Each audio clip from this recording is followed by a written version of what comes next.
நம்ம ஒரு bread omelette dish தான் பண்ண போறோம். ஃபர்ஸ்ட் இதுக்கு வெங்காயம் எடுத்துக்கலாம் வாங்க. வெங்காயத்தை பொடிசா கட் பண்ணிக்கலாம்.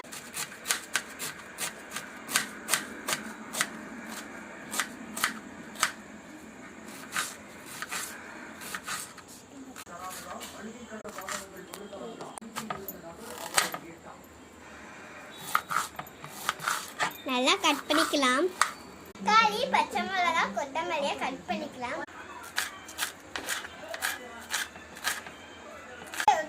ஒரு பவுல்ல ஊற்றி